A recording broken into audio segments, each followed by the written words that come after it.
Ladies and gentlemen, good afternoon. This is Tausif here, and I'm starting a new live stream.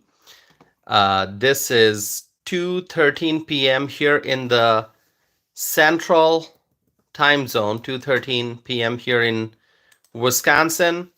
It's a Sunday afternoon, and I welcome you all to this new video. So my friends, as you are joining, please show your support for my channel by liking this video. You can hit the thumbs up, and you can also subscribe if you are not already a subscriber. And my friends, this video right now is in subscriber only mode. However, to participate in the live chat, that's the subscriber only mode. To participate in the live chat window, you have to subscribe and stay subscribed for 1 minute, which is very easy, right? So if you are watching this video and you have not subscribed yet, please subscribe. And after you stay subscribed for 1 minute, 1 minute goes by really fast. You start counting and you count until 60. That's 1 minute. All right. And then you can participate in the live chat. Okay. So thank you all for being here. Team Trump is here. Kushi is here. Claudia is here. Terry is here. Wonderful. I didn't know how many people would be joining since it's Sunday afternoon. But here you are. I've been home all morning, all afternoon so far. So I was watching TV, I was following the news, I had lunch, and then I thought I'll get some coffee and start a live stream. The Trump team, you can see the title of this live stream. It's called The Trump Team: Forces in Support and Opposition. Okay. And by Trump team, I don't mean just the cabinet members. Okay. By Trump team, you can mean a lot of different things. So Trump team could mean Trump's campaign team, folks who worked on Trump's campaign. The Trump team could mean those individuals who Trump is selecting to be part of his cabinet. The Trump team could also mean, senators and members of Congress who support Trump. The Trump team could mean, people in general, people like, we participating in the live chat here, who are part of this community who support Trump. So, Trump team could mean a lot of different things. And if you consider everyone to be part of the Trump team, then it's most of the country, right? I mean, Trump's got a big team. It's most of the country. Majority of the country is part of Trump's team, okay? And together we all want to make America great again, okay? Trump got the popular vote. So obviously, most of the country voted in favor of Trump. Now, my friends, for this discussion, I specifically want to talk about the Trump team, meaning the people who Trump is selecting to be part of his new administration. Okay? I'm talking about the cabinet members. I'm talking about the White House staff. I'm talking about allies like Elon Musk and Vivek Ramaswamy. I'm talking about those people. People who Trump will rely on to run his administration and to help make America great again, okay? I'm not including the senators and the congressmen who are in favor of Trump. I'm not including all of them, okay? I'm just talking about, as Trump is now the president-elect, He is selecting a group of people to serve in the White House, to be part of White House staff. He's selecting people to be part of his cabinet. He's selecting people who are going to help him implement the America First agenda, the Make America Great Again agenda. So that's the team I'm referring to. And I thought I would clarify that before I go deeper into the live stream. Okay, so let's see who else is here. Minnie is here.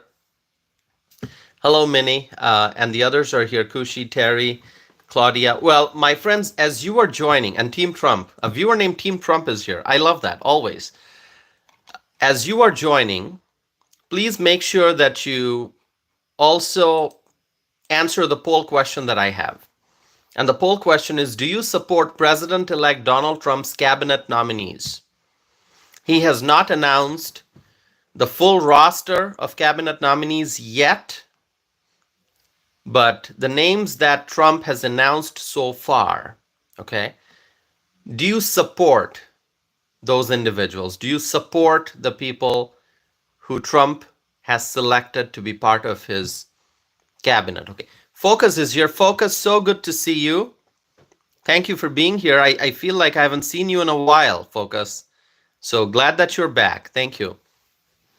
Please subscribe, my friends, if you have not subscribed yet, and hit the like button. We're 6 minutes into the live stream. There are already 7 likes, and 7 likes is really great for 6 minutes, you know. But we want to go to maybe double that, okay? Double the 7, make it 14. Double that, make it 28. Double that. Let's keep going, my friends. One Texas Miner is here. Thank you so very much. One Texas Miner is writing about Matt Gaetz.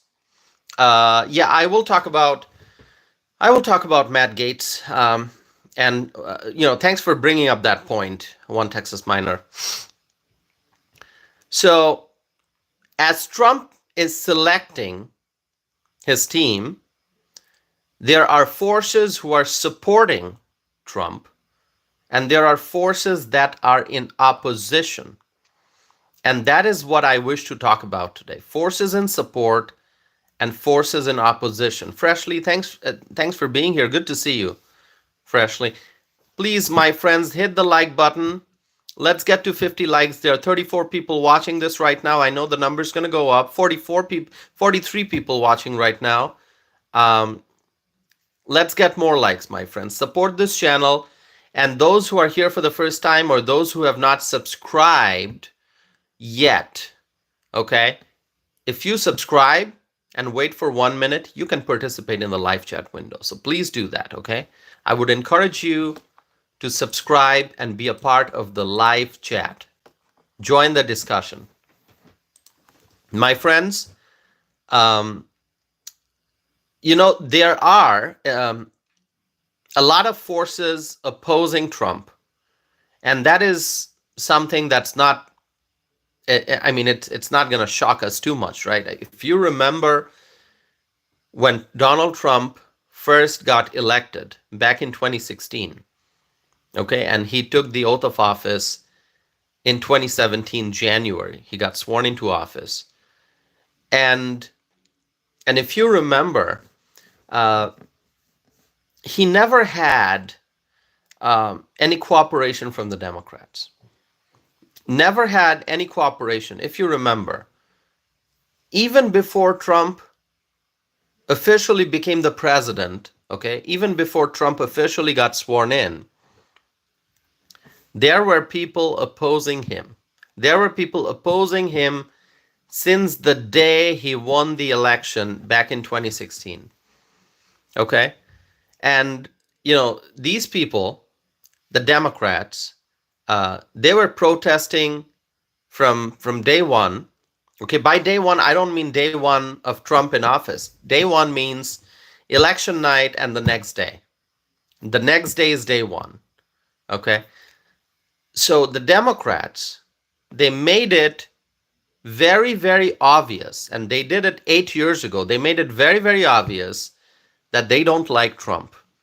And it's not about Trump's policies. It's not about Trump's support for this legislation or that legislation. It's not about what Trump wants to do, what kind of actions he wants to take, or what kind of actions he took in office. It wasn't about that. It was just they did not want Trump, period. That was it. They did not want Trump. They just opposed Trump. Okay, they have a problem with the Trump name. They have a problem with the Trump personality. They have a problem with the Trump individual, the person that he is. And so the Democrats and their allies and, Democrat activists all over the country, they were protesting, they were, screaming, they were acting crazy. There were so many celebrities. There were so many celebrities who said, "Oh, I am getting out of this country if Trump is elected." And a lot of those celebrities, they're still around, right? I mean, they did not leave. They said that we're going to leave. And they did not, okay? Because those celebrities, they are not honest, okay? They are not honest individuals. So they publicly said, and this is going back to 2016. They publicly said, "Oh, we're getting out of this country. We're going to, and they named, other countries around the world, okay? They said, we're not going to be in this country. We're leaving." And people made fun of them. They said, "Shall we buy you plane tickets? Shall we buy you plane tickets? When are you leaving? Did you pack your suitcases?" Right? Remember that? And so, the Democrats and their allies and the liberals and the progressives, I always have such an issue with that term, progressive. These left-wing individuals, and I mentioned this before, I think I might have mentioned it yesterday. Some of these left-wing individuals, they call themselves progressives, like, Brandon Johnson, Chicago mayor. He's a progressive. Like, what does progressive mean?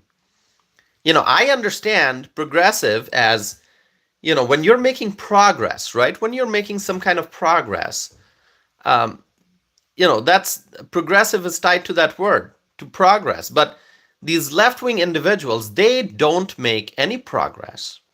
Okay, they don't make any progress. In fact, they oppose the capitalist society. They oppose economic growth. They oppose wealth. They oppose success. They oppose profit. And still they call themselves progressives.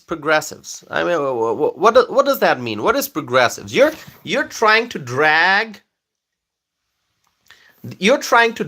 our country into the ditch, and you call yourself progressive? What in the world does that mean? Terry has an excellent comment. Progressing towards socialism. Yeah, they are socialists. They are socialists. They love socialism, okay? They want only one kind of bread in the entire country. One kind of bread, okay? Forget options. One kind of shampoo, one kind of soap, you like it or not. If that gives you skin rash, the socialists don't care. All right? You're going to have only one kind of soap in the country. And that causes you skin rash, too bad. Right? And the government's going to produce everything. Don't worry, okay? The government's going to produce everything. Forget arts, all right? No room for creativity in a socialist communist state. No room for creativity, okay? You cannot criticize the government. That's what the socialists and the communists are about, all right? Criticize the administration. Boom, action taken. What kind of action? We're not going to go into that, but that's what happens. That's what socialists and communists want. They want absolute power consolidated in government, and no one can criticize the government. No one can write any opinion against the government. No one can, joke about the government or draw cartoons or engage in, satire. That's what these progressives, these left-wing individuals, and, many of these Democrats, that's what they want. They want to be in charge, and they want complete power consolidated in government, and they want to rule. They want to rule. They don't want to govern. They want to rule. Governing is different. They want to rule. That's what they want. By the way, my friends, if you agree with me, just let me know agree. I'm sharing a lot of my views.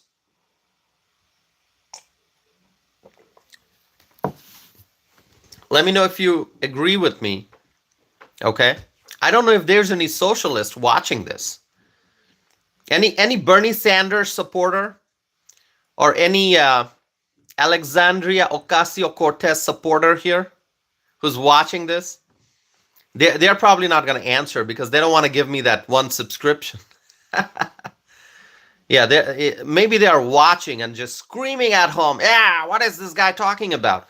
So they're sitting at home, probably watching me on screen. Okay, they're probably screaming at the screen, right? They are name calling, but they cannot. But they're not participating in the live chat, because to participate in the live chat, they have to hit the subscribe button and stay subscribed for 1 minute. They don't have that patience. They're probably already screaming.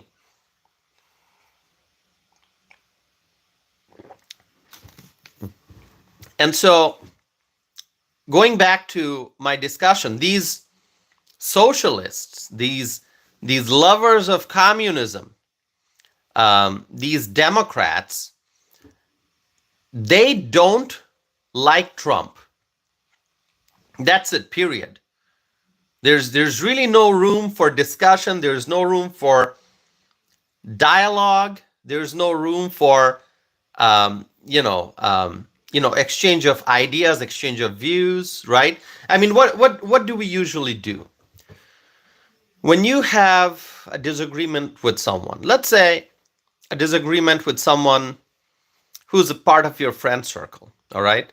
Or a family member or a relative. There's always that option to sit down and talk, okay? To sit down and talk. And let's say you're negotiating. Let's say you're a small business owner and you're negotiating. You're negotiating with a supplier, a customer, or a client, right?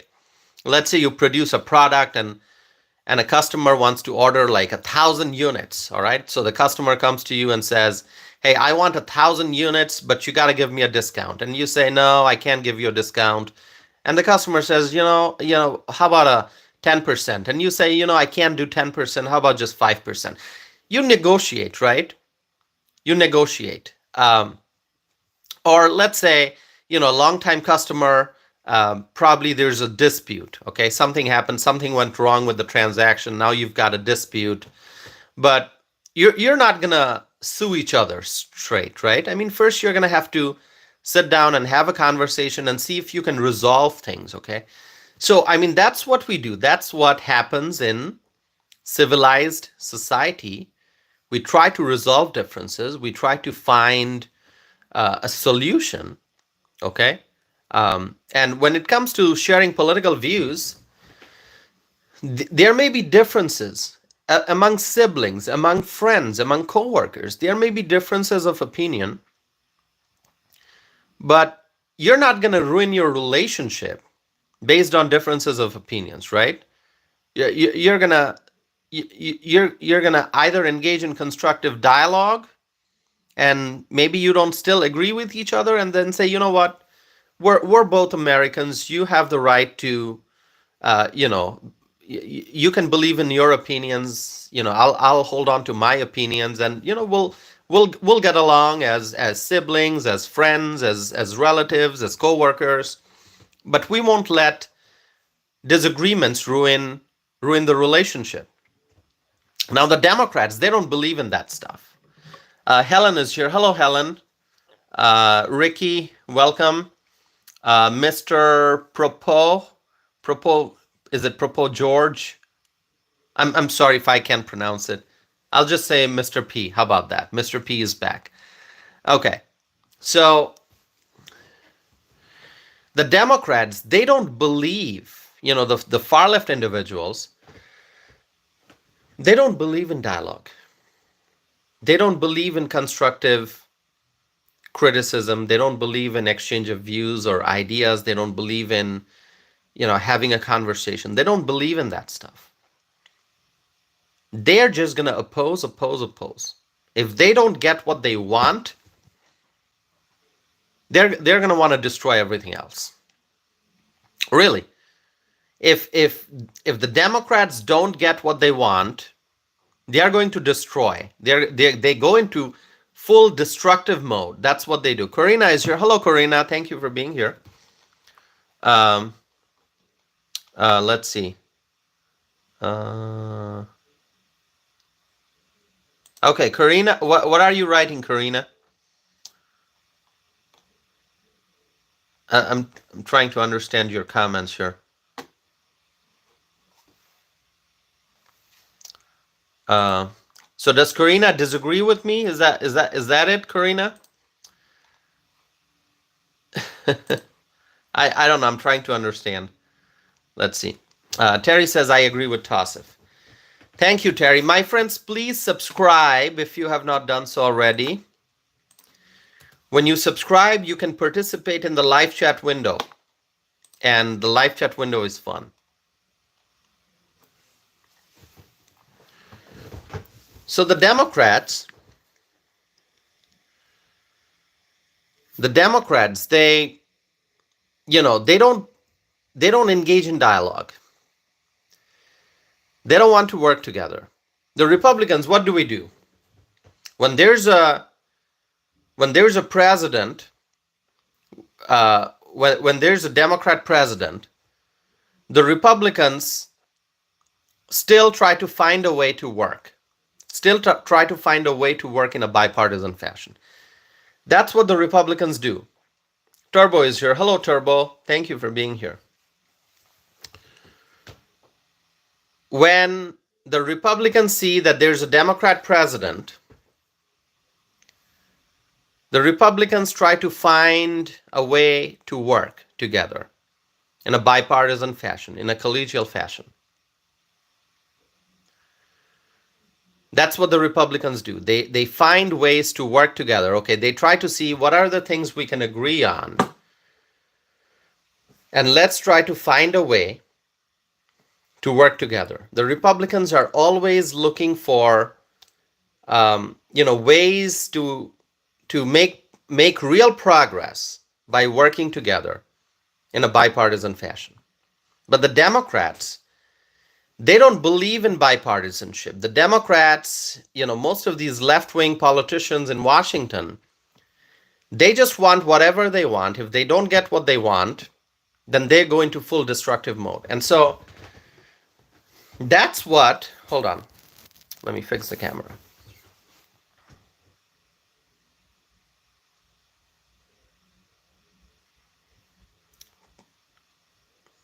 Okay, I was reading some comments. The Democrats go into full destructive mode.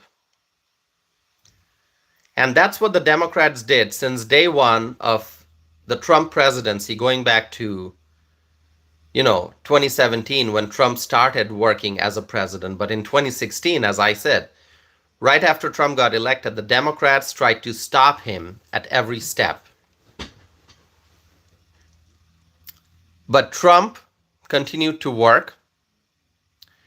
Trump continued to move forward with his Make America Great Again agenda. Trump continued to fulfill the promises that he made during, when he was running for office for the first time. He tried to deliver on those promises. He tried to do his best in spite of all the barriers, in spite of all the opposition. Trump tried his best to fulfill his promises, and he did fulfill a lot of his promises, in spite of all the opposition from the Democrats. And now, Trump is back again. Let's see some comments. Hold on, my friends. I'm going to look at the live chat here.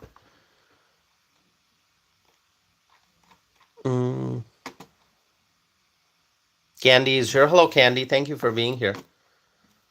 You know, I might do a little experiment. How about I remove the subscriber only mode? Do you want me to do that? Do you want me to remove the subscriber only mode and see if there are new people who are going to be participating? Shall I try that? Make a switch right in the middle of the video.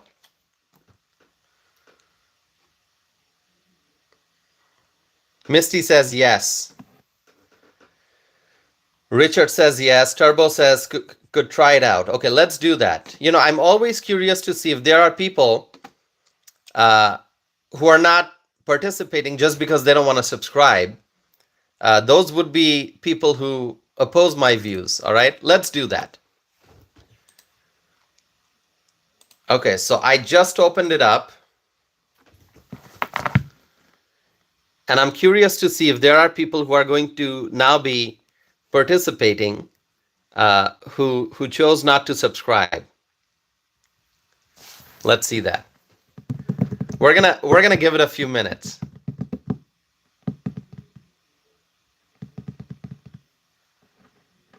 Hit that like button, as Claudia says. Hit that like button. Misty says, "Oh Lord, here we go." Absolutely.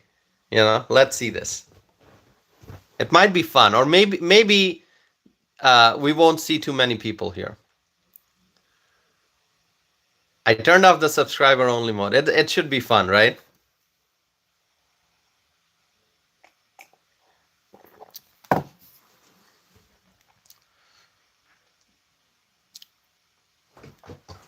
Okay.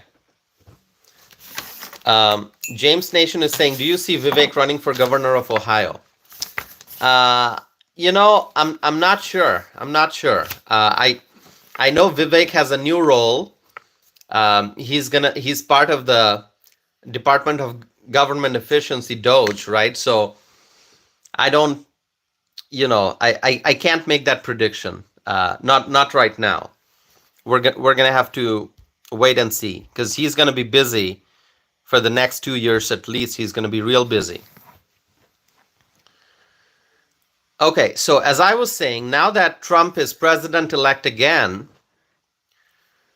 we are probably going to see the same thing happen again, that the Democrats are going to oppose Trump at every step. And this is already happening. The Democrats are opposing Trump, starting with criticizing the Trump team.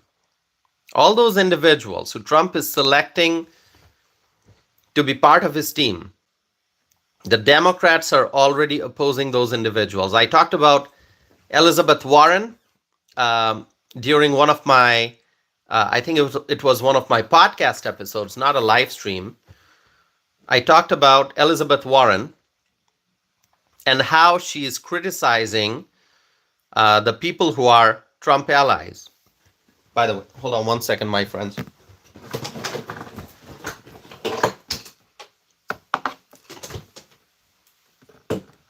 Okay. All right. Had to get the wire connected. So, see, I'm not seeing any trolls here today. Kind of interesting, right? Sunday afternoon, no trolls here. All wonderful people participating in the live chat. Even as I remove the subscriber only mode. So this is interesting.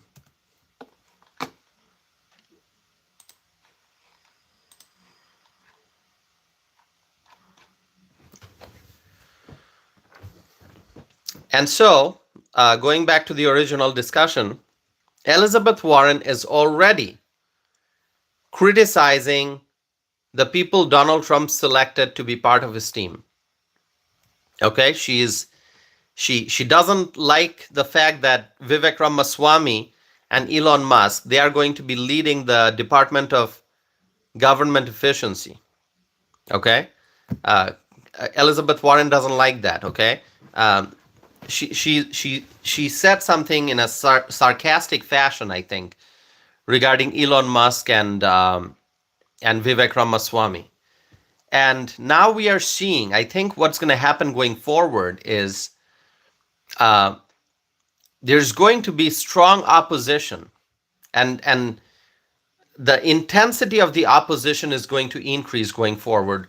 Right now, we still don't have all the names in the roster of, the people who are going to be part of Trump's cabinet. We still don't have all the names.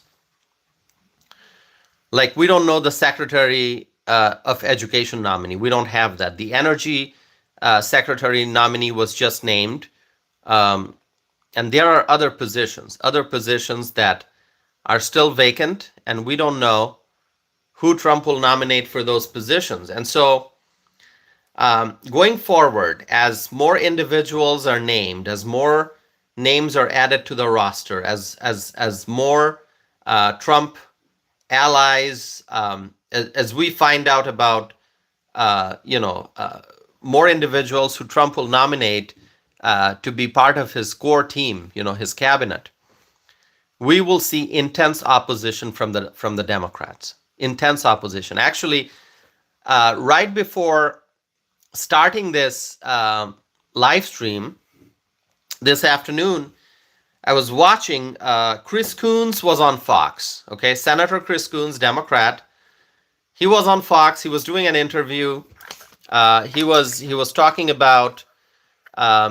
He was asked a question about the Department of Government Efficiency. I think I forget what the question was, but that was the topic. And Chris Coons was saying that, there's already a government, and I'm paraphrasing his words. I don't remember his exact words. His interview video is on Fox News. You can watch it. But he was basically saying that there's already a government office that looks at government inefficiencies and how the dollars are being used and so on and so forth, like government accountability. It's the GAO, Government Accountability Office. So Chris Coons is basically saying that there's already an office in government that looks at government agencies and points out how the money is used, where the inefficiencies are, where the money is being wasted, so on and so forth. So in doing so, he was trying to make the case that there may not be a need for the Department of Government Efficiency, DOGE. Okay? So this is something that Trump has introduced, DOGE, Department of Government Efficiency, and Trump has named Elon Musk and Vivek Ramaswamy to be part of this effort, DOGE, and to look at where the excess regulations are, where the unnecessary expenditures are, where is waste taking place in government, and how can government be made more efficient, okay? How can taxpayer dollars be saved, okay? So this is a great initiative. And when you look at Vivek Ramaswamy and Elon Musk, two very, very highly successful business people. Elon Musk, right? One of the richest people in the world. Actually, is he number one now? Hold on. I'm gonna look it up. Forbes list of richest in the world. Hold on. The richest people in the world.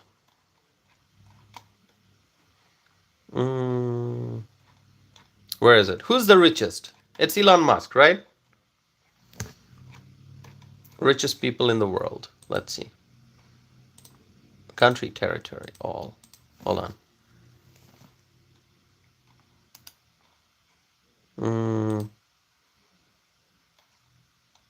Elon Musk, yeah. Elon Musk is number one. I'm looking at Forbes right now. This is the real-time billionaires list. Elon Musk has a net worth of what? $303.7 billion. Oh my God. Oh my God, $303 billion. Wow.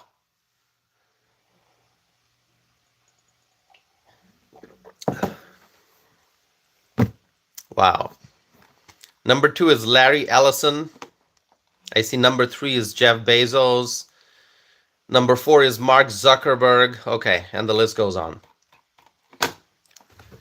So Elon Musk obviously is a very, very successful individual, very, very successful, okay, and highly intelligent, right? I mean, he's not just a, a super billionaire. He's not just the richest man in the world. He's also um, a great scientific mind. That's what he is. I mean, he's got a vision. He's looking at the future. He's looking at space exploration and how mankind we can expand our limits and how we can learn more about the universe that we are living in.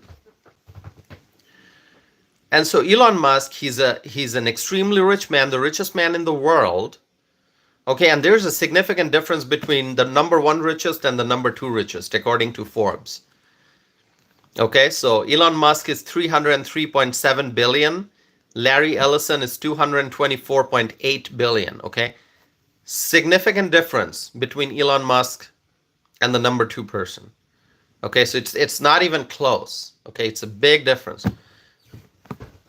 And you know what?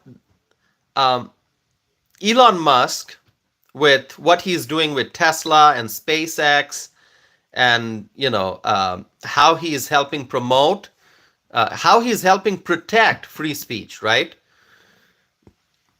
Through his words. And we remember when Twitter did not belong to Elon Musk. We remember what kind of censorship, what kind of free speech suppression used to take place. Remember that?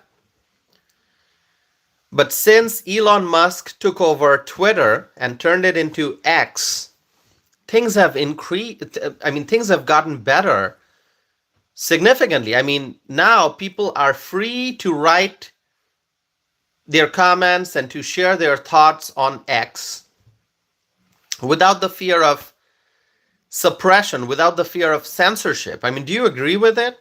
Do you agree with what I'm saying, my friends? Bree is here. Hello, Bree. Thank you for being here. Helen, good to see you. Candy, good to see you. James Nation, thank you always for being here.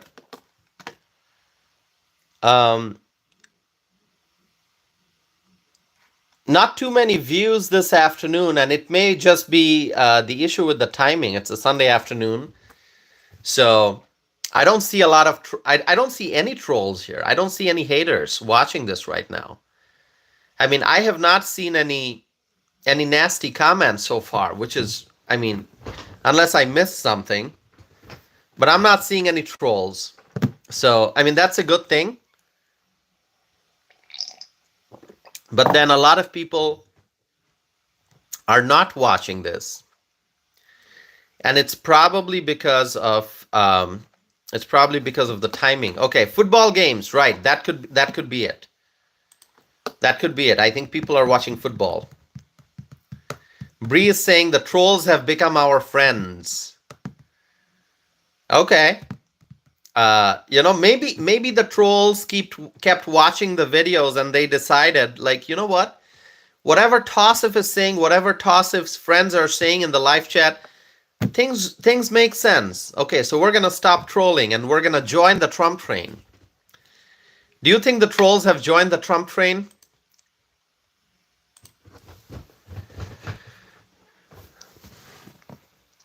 Could be it, right? Could be it that the trolls have joined the Trump train. That's very, very possible. Bree says, yes, they learned. Okay.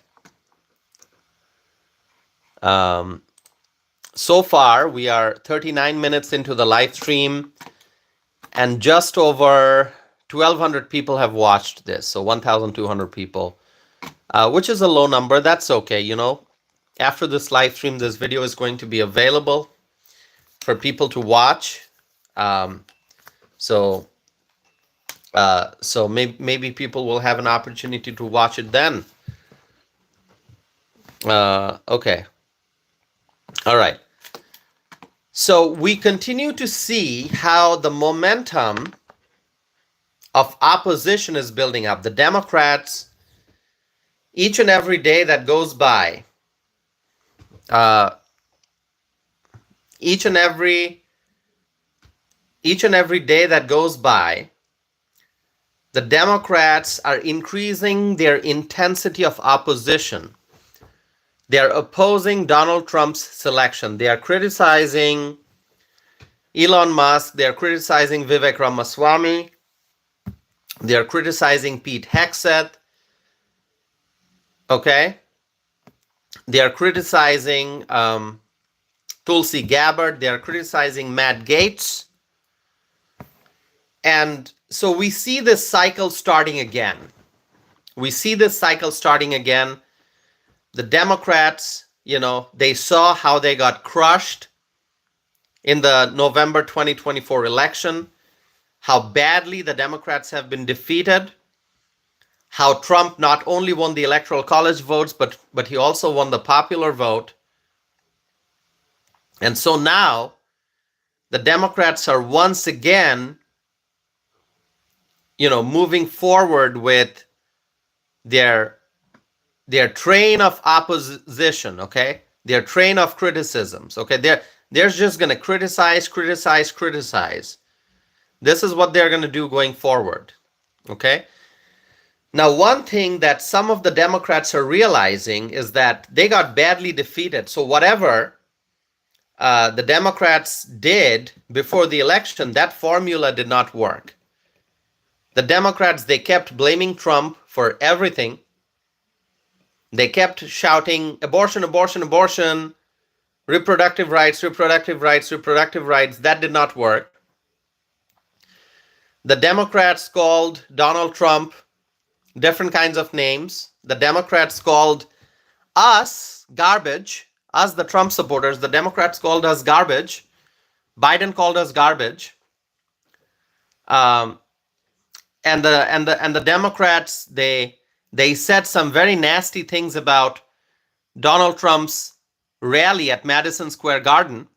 This all happened before the election. And none of this worked. So some of the Democrats recognize that their formula of just constantly blaming Trump and constantly demonizing Trump's supporters, that did not work. That strategy did not work. Okay? And so some of the Democrats are just sitting back and they are pausing for a little bit before jumping into the criticism mode once again. But it has already started. We are more than 10 days away from the election date, right?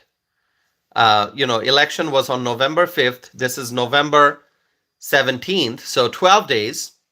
Here we are, 12 days since the election. And some of the Democrats who initially paused for a few days, now they are gathering momentum again, and they're going to go into the full criticism mode, and they are going to start, opposing the Trump allies.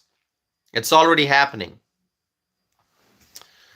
Chris Coons, Democrat senator, he talked about the Government Accountability Office, and he said, if you want to, he was basically trying, I don't want to quote his exact words because I don't remember his exact words, okay? But what he was trying to say is, okay, Donald Trump has got this DOGE, Department of Government Efficiency, to identify inefficiencies and to try to make government more efficient, but there's already a Government Accountability Office. Well, if there's already a Government Accountability Office, why do we still have so much of fraud, waste, and abuse in government? Definitely something is not working. Chris Coons can talk about GAO all day, all night if he wants to. Chris Coons can say, if we want to identify government waste and fraud and inefficiencies and the misuse of tax dollars, the Government Accountability Office, they do that work. They look at government, they produce reports, but obviously Obviously, it did not work. Simply producing a report doesn't work. Simply producing a report, you know what, where reports go? GAO produces a report, and where does that report go? It goes on some shelf or inside some file cabinet. That's where these reports go. GAO might say, oh, this is where the dollars are being wasted. This is what's going on. These are all the programs that are inefficient, whatever. They make a report, and that report goes into some file cabinet. That's it. Done. There's really no real action that's being taken. And so Donald Trump decided he's going to bring in two very smart men, Vivek Ramaswamy, highly successful businessman, Elon Musk, very, very successful, extremely successful in the private sector, the richest man in the world, genius, brilliant scientific mind. Let's get these two individuals together and let them identify where in government can improvements be made. What are the programs that are inefficient? Where is fraud, abuse, and waste taking place? Where is taxpayer money being wasted? Where are the inefficiencies? And let's cut unnecessary regulations. Let's cut unnecessary spending, expenditures. And so really, this is a great initiative.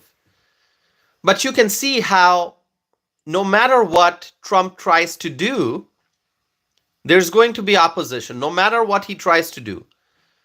He nominated Pete Hegseth, a veteran, a brave veteran, okay? Pete Hegseth, a patriot, a truly American patriot. Hold on.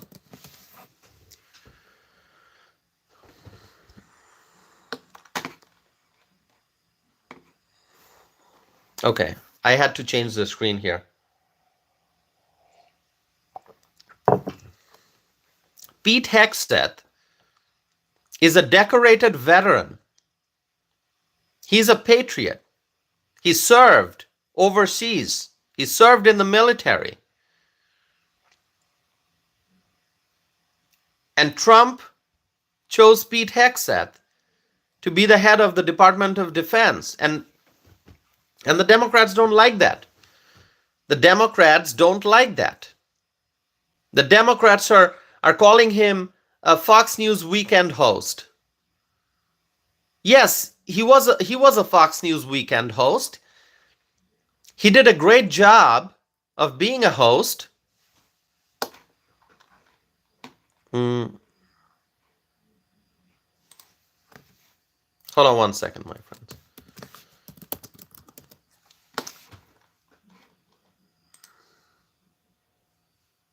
Okay. Pete Hegseth did a great job as a Fox News host. I liked, watching him speak and how he was a part of Fox News.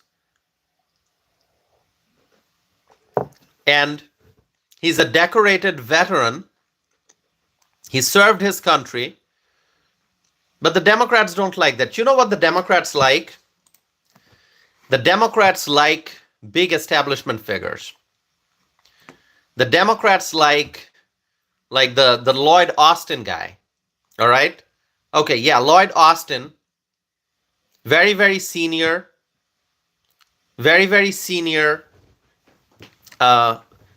military general.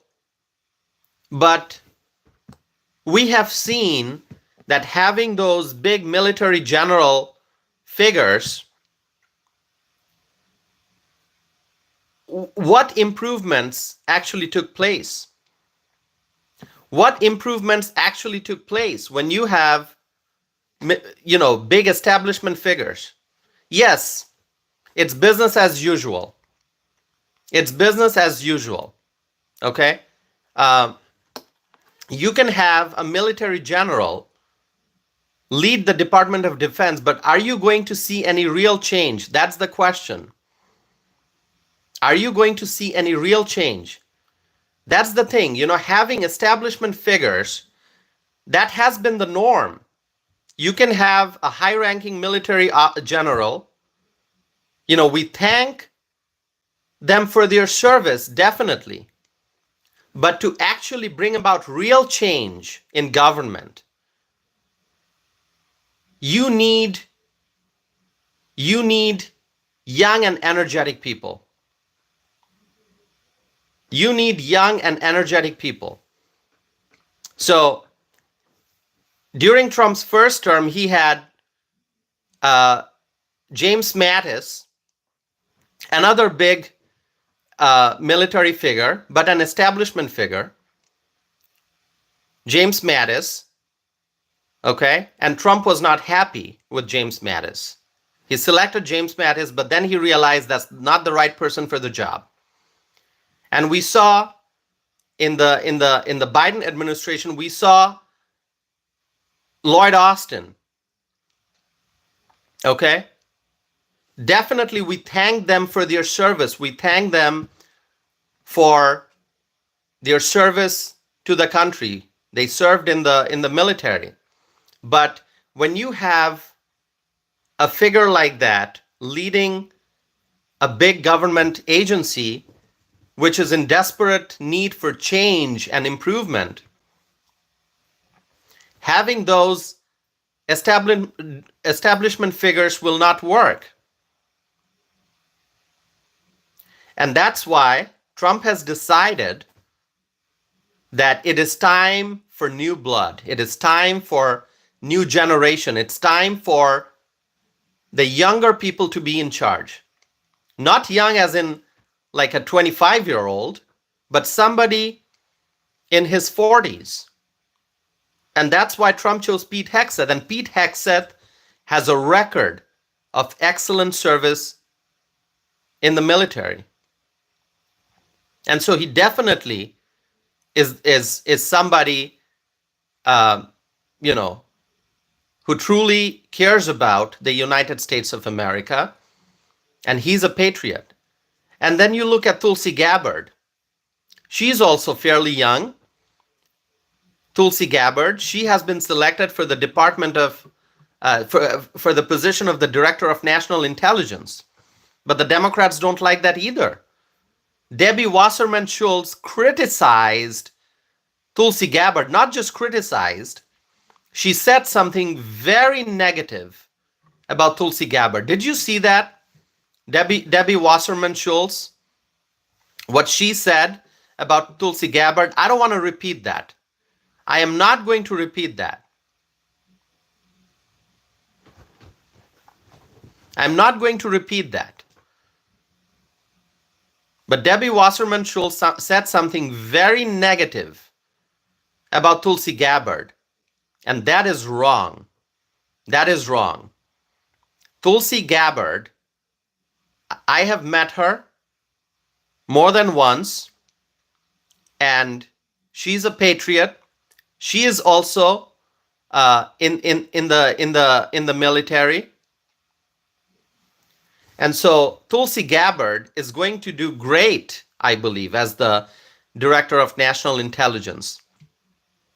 But the Democrats, the Democrat establishment, they don't like that. They don't like that.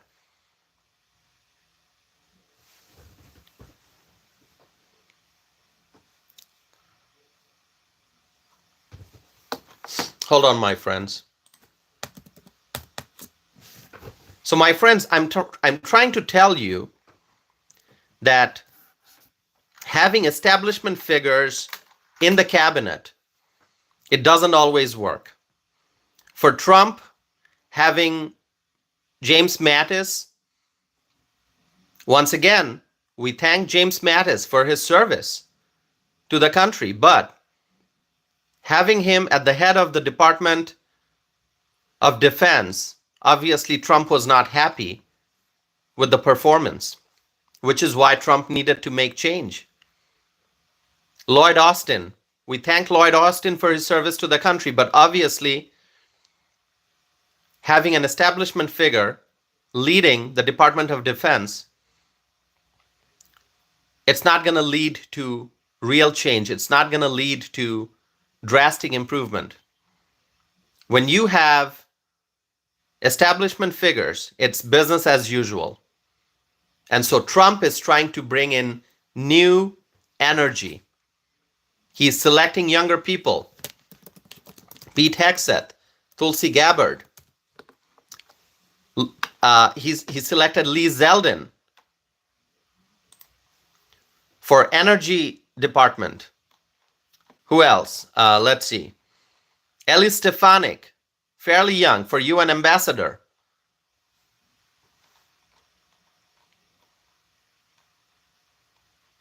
Kristi Noem for Homeland Security Secretary, right? And then, of course, Vivek Ramaswamy for DOGE, who is also, quite young.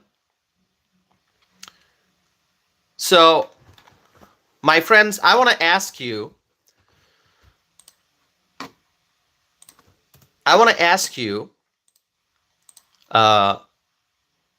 and I did ask you that question, so please vote in the chat window. Do you support President-elect Donald Trump's cabinet nominees?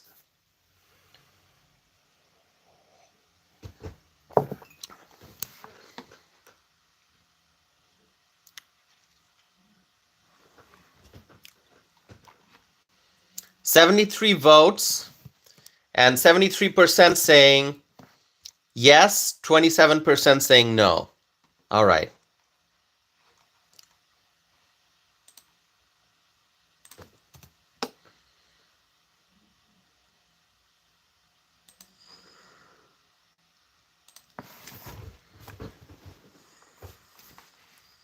Bree says I voted yes. Well, thank you, Bree.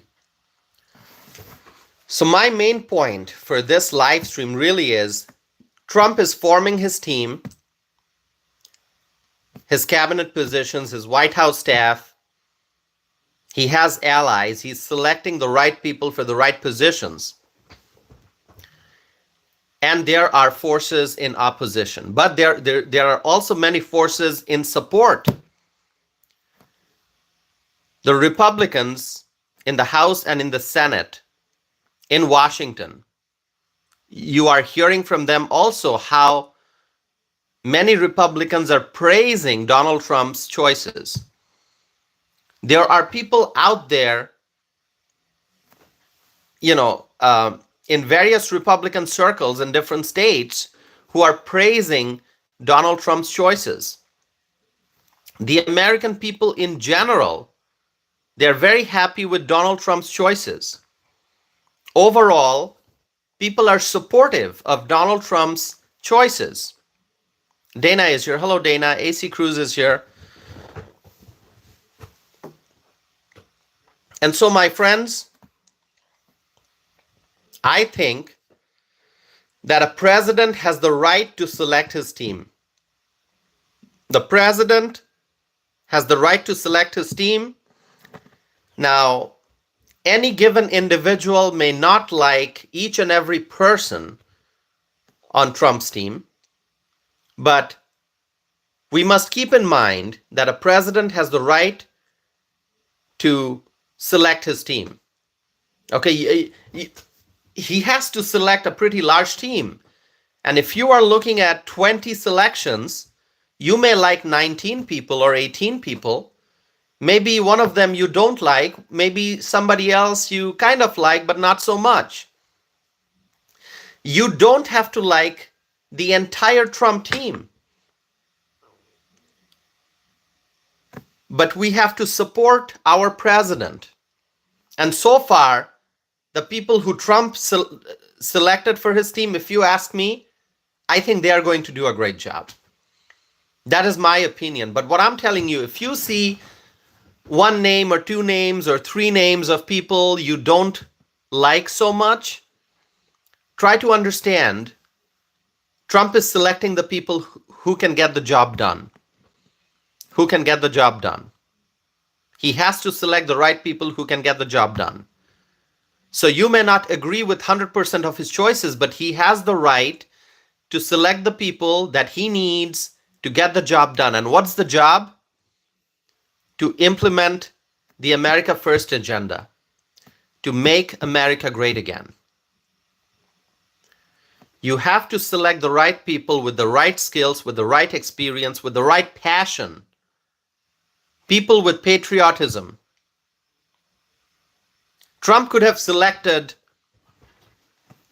a big army general for defense secretary, but then you probably wouldn't see any real change. It would just be business as usual. I mean, look at his choice of press secretary. Caroline Leavitt. Trump chose Caroline Leavitt for press secretary. She's a 27-year-old young woman. Trump could have selected a veteran journalist with 30 years of experience. Trump could have selected somebody who's 50 years old. It's still young. I think 50 years is still young when you look at government. Okay? I mean, so many people in government in various cabinet positions are usually so much older, right? But Trump could have selected a 50-year-old experienced journalist or a reporter or some big political consultant to be his press secretary, somebody with 2 decades of experience dealing with the press. He could have selected someone like that, but he did not. He selected a 27-year-old young woman. And that tells me it's not going to be business as usual in the Trump administration. Trump is selecting a team who can bring about real change. Real change. Do you agree with me, my friends?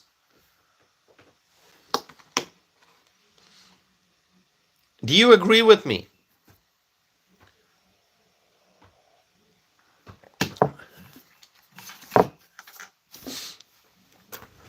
Dana says, yes, sir. Hello, Dana. Turbo says, yes, most definitely. Candy says, agree. Okay. Some are disagreeing with me. That's okay. Bree says, absolutely. Minnie says, agree.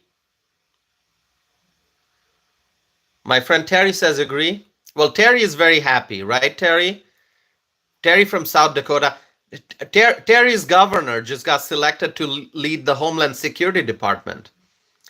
So Terry must be really happy. But I think Terry might also be a little sad that, such an awesome governor is now moving on to the federal level. So, South Dakota is losing the awesome governor, right, Terry? What do you think?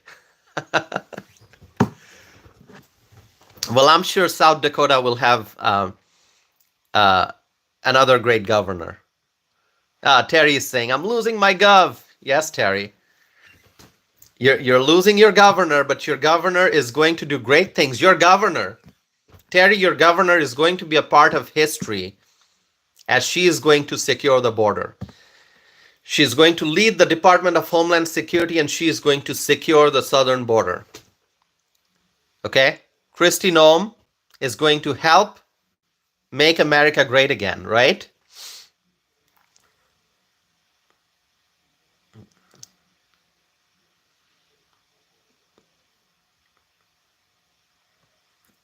Okay.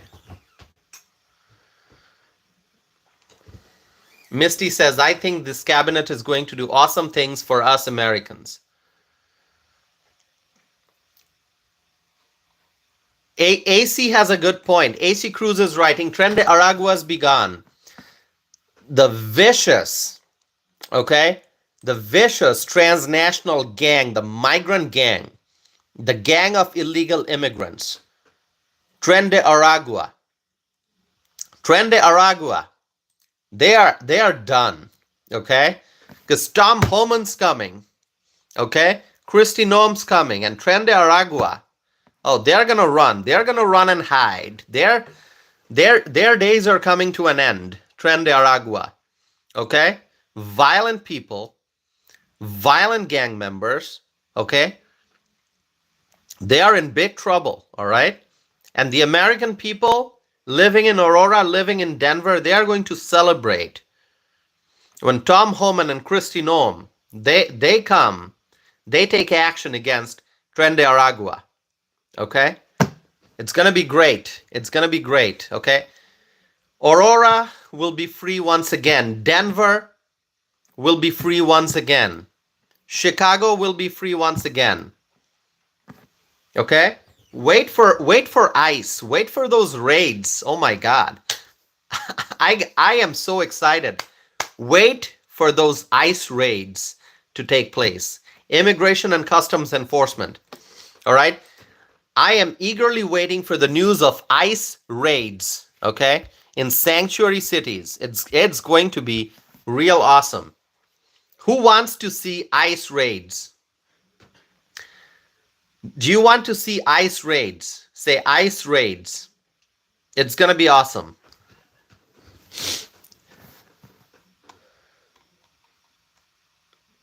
Chris Hogan saying ice storm. Terry says, oh, ice raid. Sounds like a party theme. I mean, listen, I want to turn on the TV in the morning. Okay, I want to turn on the TV and I want to see the headline, breaking news, ICE raids going on in sanctuary cities. That's what I want to see. I want to see those ICE raids, my friends. The ICE raids are coming. Tom Homan's coming. Kristi Noem's coming.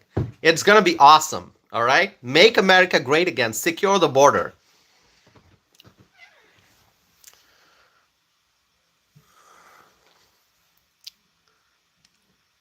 You know, when I saw the news that apartment buildings in Colorado are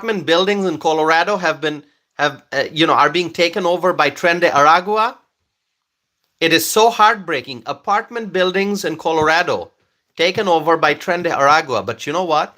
Those buildings are going to be free again. All right, day one on the job. You know, I mean, think about Tom Homan. Tom Homan, day one on the job. What is he gonna do? Okay, what is he gonna do day one on the job? It is going to be so awesome. It is going to be so awesome.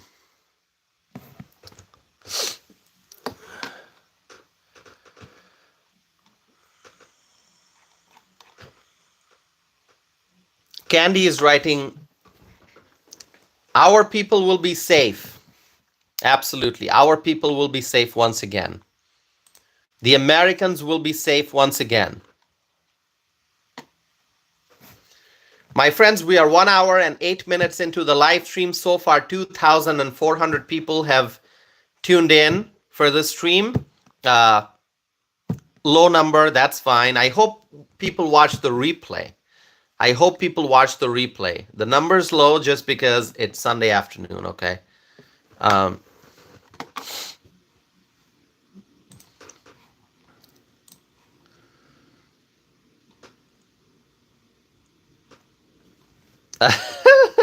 Look at this person. Look at this person, Cable Knitter. What is Cable Knitter writing?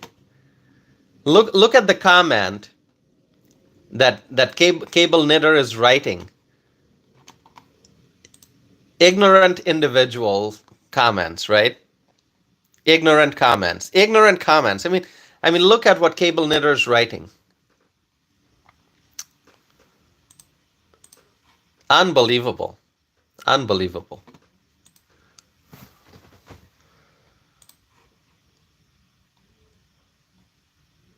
Dana is saying, sadly, they won't find a lot of illegals.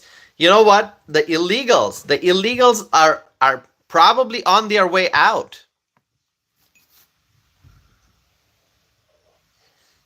The illegals are probably packing their bags and heading out before ICE comes for them.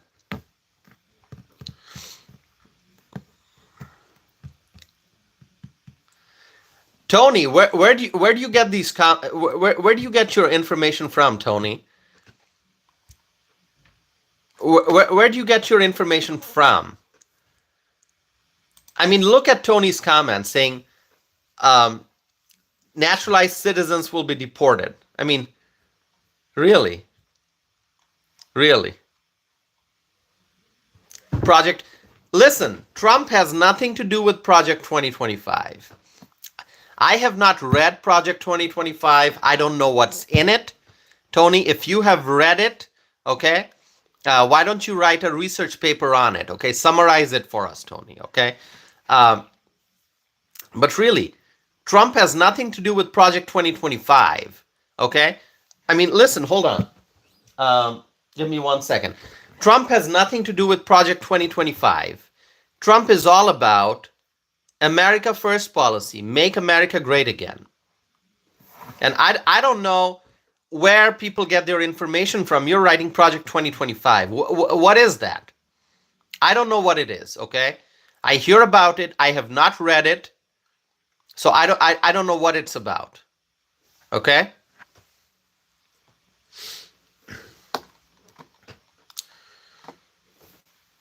And people come and say, oh, Project 2025, this is going to happen, that's going to happen. Well, I don't know what Project 2025 is. Is it a good thing? Is it a bad thing? I have no idea. Trust me. The Democrats, they keep talking about Project 2025. Remember how the Democrats talked about Russia collusion? Remember that? Remember? Remember the Russia collusion hoax? Remember who remembers the Russia collusion hoax?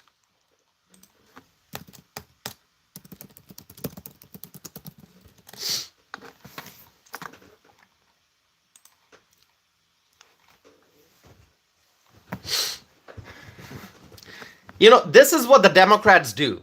This is what the Democrats do. They are very good at this. They come up with something to talk about to try to sabotage a Trump administration. During the first term, they talked about the dossier, right? Remember the dossier? Remember that? And they talked about Russia collusion hoax. Russia collusion hoax. They talked about Russia collusion. Turned out to be a big hoax. We know that now. And now for Trump's second term, the Democrats have come up with, oh, Project 2025. So I'm supposed to be scared, right? Project 2025. What BS? I don't even know what it is, but I keep hearing that. Trump has not endorsed Project 2025. I have not read Project 2025. I don't know what's in Project 2025. So just like this is just a Democrat talking point. They say Project 2020. It has got nothing to do with Trump. I don't know if Project 2025 is a good thing or it's a bad thing. I don't know what's in it. I cannot comment on it. I cannot judge it. But this is what the Democrats do. They come up with some talking point to try to sabotage the Trump administration.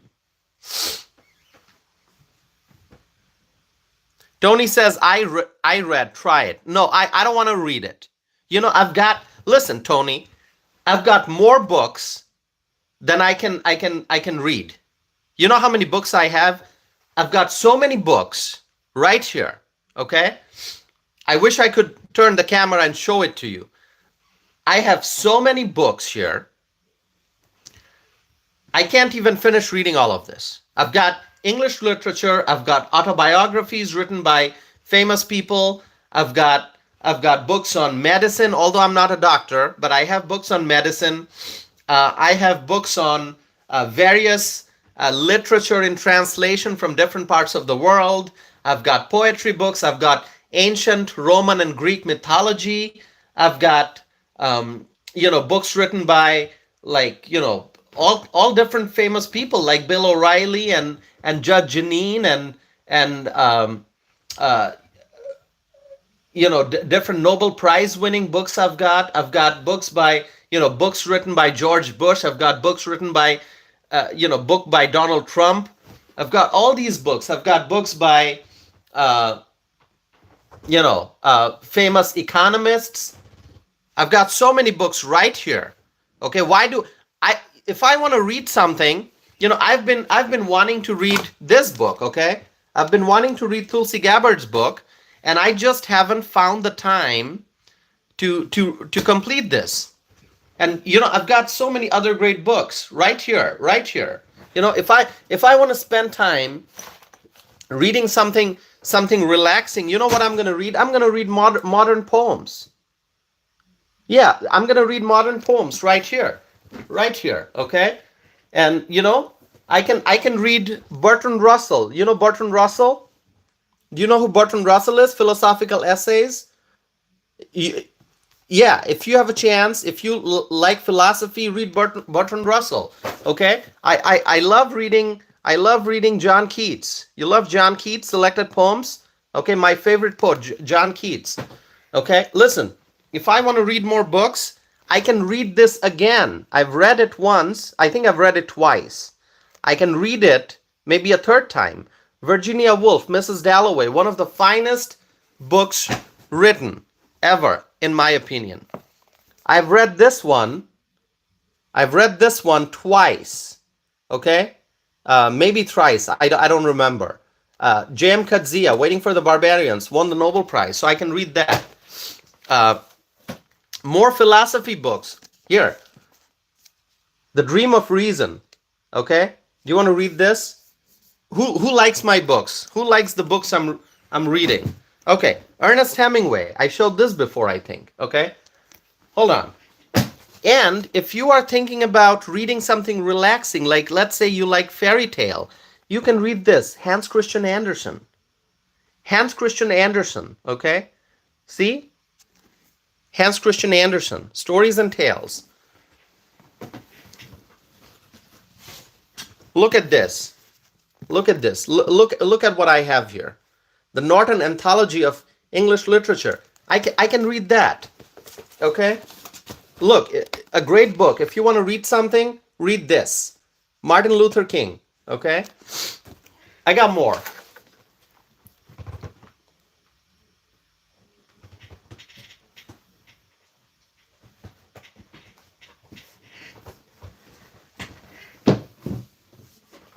You want to read about JFK?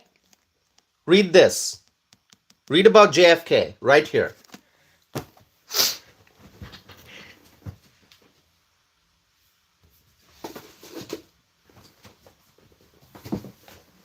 By the way, this is a book that I really loved. Okay, it's called Housekeeping by Marilynne Robinson. Okay, great novel. And you know what? I've got hundreds of books right here. I've got hundreds of books. I've got like several of Bill O'Reilly's books. I've got, I mentioned Bill O'Reilly. I've got, books written by Rick Santorum.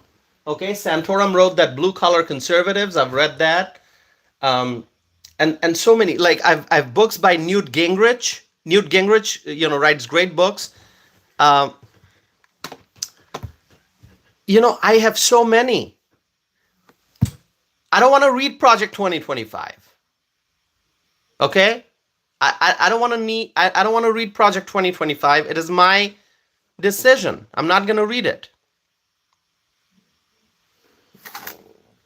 Bree is saying the art of the deal. Art of the deal is there. I have to get up and reach for it, okay? I have Art of the Deal. I have lots of other books. I'm looking at a book by Larry Kudlow. I'm looking at a book by Mark Levin. What else? There are lots of other books. Okay. Yeah, and this is not all. I have so many books. I don't have enough room on the shelf. And so I have some books that are piled up right here on the floor, one on top of another. I've got a pile of books on the floor just because I don't have enough room on my shelf. And then outside of that, I have more books in boxes. Okay? And when I left Bangladesh. I left a lot of books back in Bangladesh. When I came to the United States as an immigrant, as a legal immigrant, I left lots of books back in Bangladesh. So I have more books there. So Bree is saying great collection. Thank you so much. AC is saying, Toss, if you should put your top 10 reading recommendations on your community notes. Yeah, I may do that. That's a great idea. I may actually do that. Okay. So yeah, I don't need to read Project 2025. If you want to read it, you can read it. Okay. And Trump has not endorsed it. I don't know what's in it. I'm not saying it's good. I'm not saying it's bad. I just don't know what it is. I don't know what's Project 2025. But that's not Trump's agenda. That much I know. I know that Project 2025 is not Trump's agenda. Trump's agenda is America first, make America great again. Okay?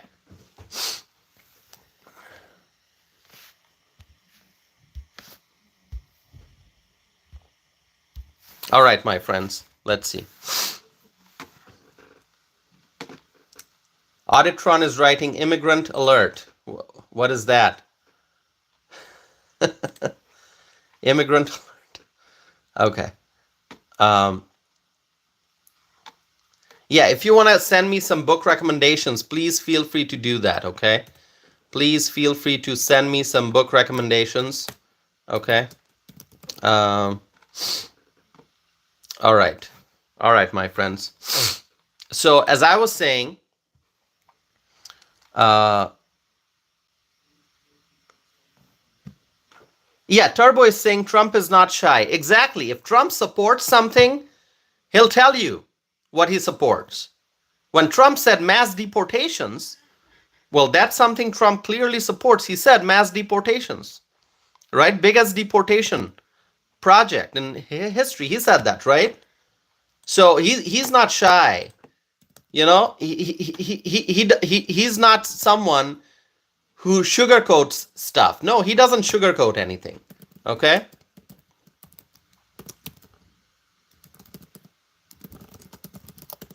He doesn't sugarcoat anything.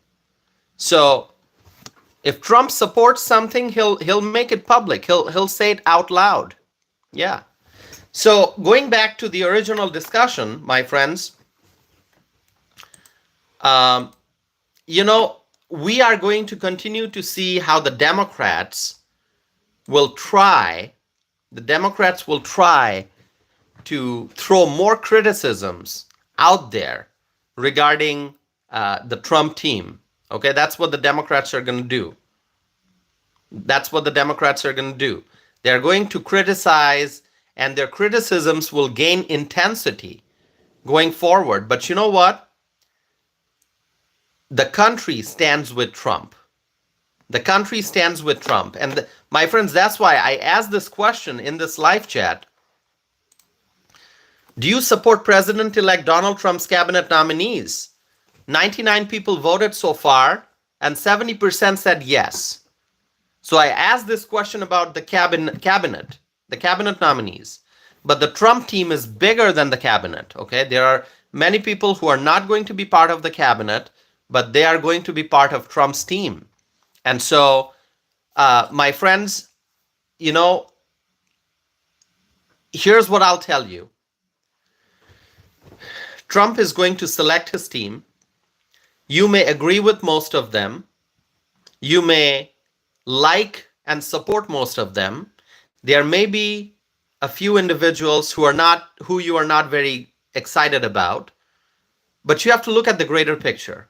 No matter who the president is, when you look at a president's team, when you look at a president's cabinet, when you look at a president's White House staff, you may not like and agree with each and every person on that team, each and every person in the cabinet. But you have to look at the skills and qualifications and the experience and the passion and the patriotism. You have to look at those individuals and see if they are passionate about making America great again. Are they true patriots? Do they have the skills? Do they have the energy? Do they have the desire to get things done? And that's how you support. That's how you express your support. Okay? So when I look at Trump's team so far, and we don't know the full roster yet, but as I look at Trump's team, as I look at the people he selected, I am seeing that Trump is selecting a team that is going to be highly effective, that is actually going to get things done. During the first term in office, Trump had challenges with his team. He selected people like James Mattis and Rex Tillerson and Jeff Sessions, right? Okay, we thought they would be great, but we ended up seeing that they were not so great. We saw that, right? And so then Trump had to get new people. And so, he had to make a lot of changes. But this time, I mean, look at Susie Wiles, highly respected. She's going to be the White House Chief of Staff. Susie Wiles, highly respected. And she's going to be the first female White House Chief of Staff in American history. That itself is something to be something that we should celebrate. It's a huge, it's a record-breaking appointment. Susie Wiles as White House Chief of Staff. But the Democrats are not talking about that. The Democrats wanted the first female president, but they did not. So it's not just about having the first female president. You have to have an excellent candidate. But look at the candidate they had, an absolute failure. The worst vice president in American history, Kamala Harris, and that's who they selected, and they wanted her to be the first female president, and the people rejected her. The American people rejected her, not because of gender. The American people rejected Kamala Harris because she's an absolute failure and because she's the worst vice president in American history. And the American people said, Kamala, we are not going to give you a promotion. Instead, we're going to say you're fired. And so when you look at the White House Chief of Staff who Trump selected, Susie Wiles, yes, she is going to be the first female White House Chief of Staff, but she was selected not because of her gender, but she was selected because of her qualifications. Because of her qualifications. Because Trump knows this is the right person for the job. And that's why Susie Wiles was selected. But yes, she's also going to be the first female White House Chief of Staff, which is amazing. And then you look at Marco Rubio.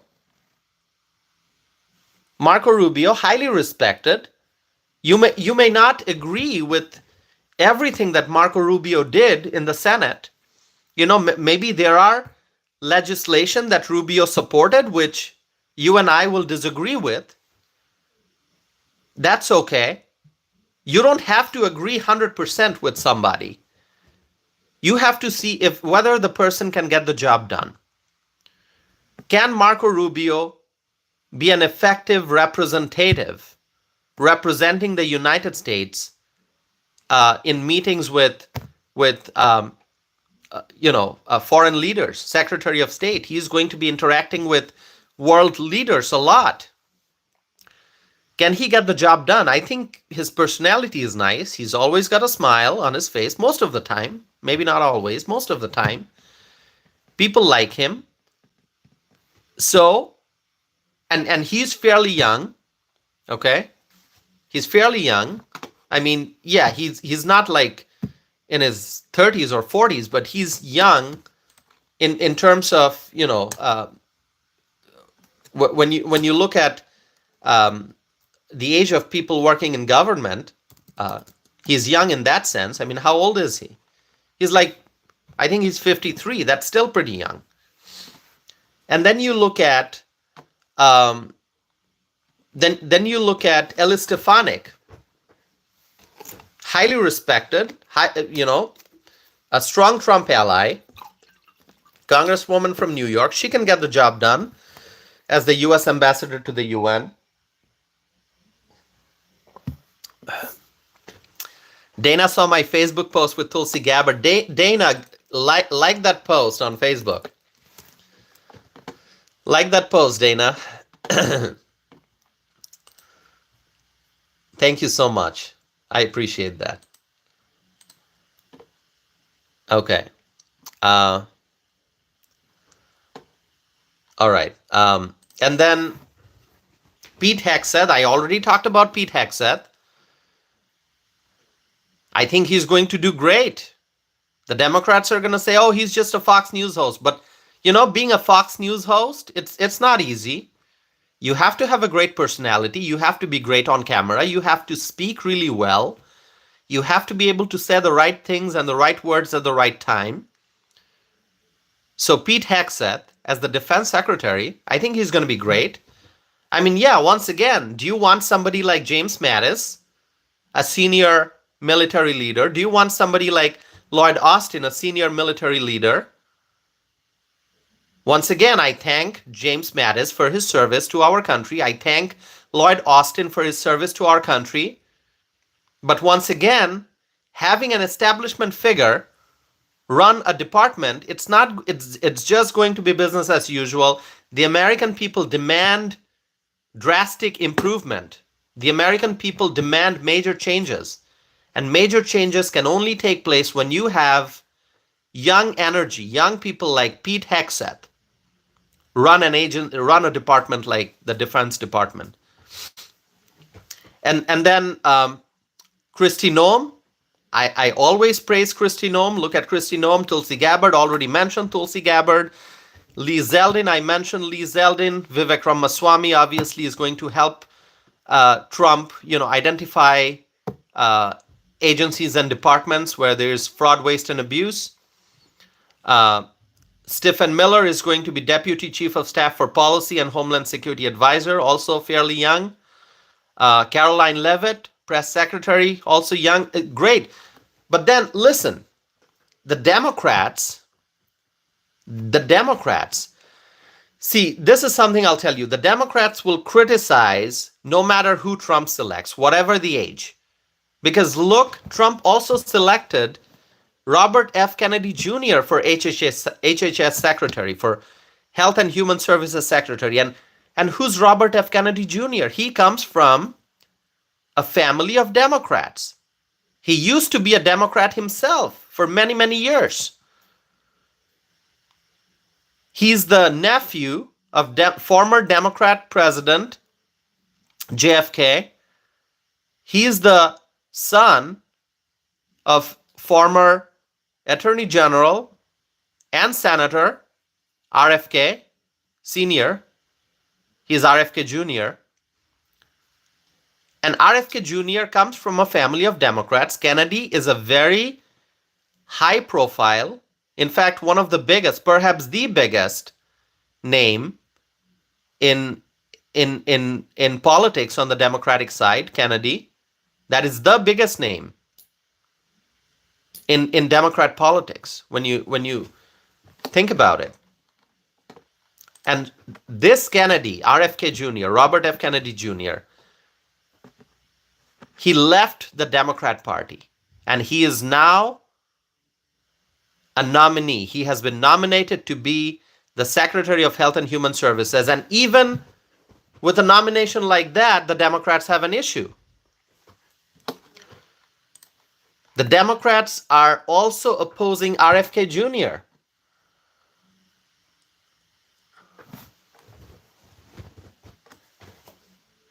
The Democrats are criticizing RFK Jr.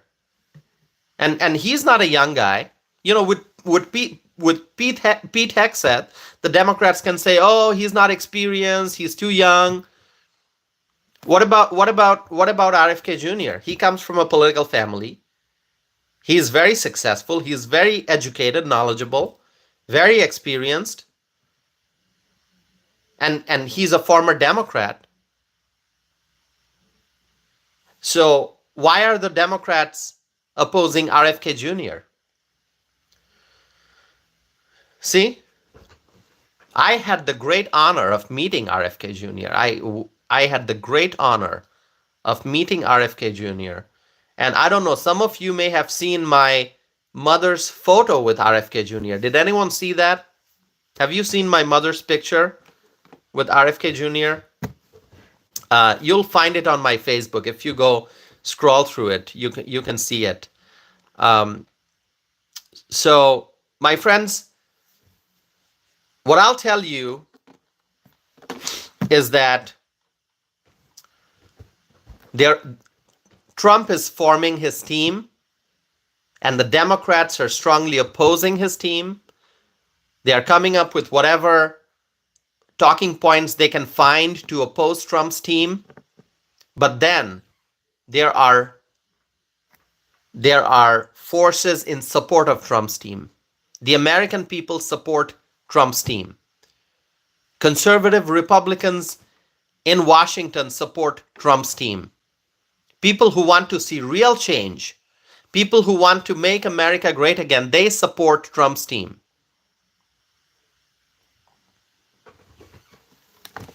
They support Trump's team.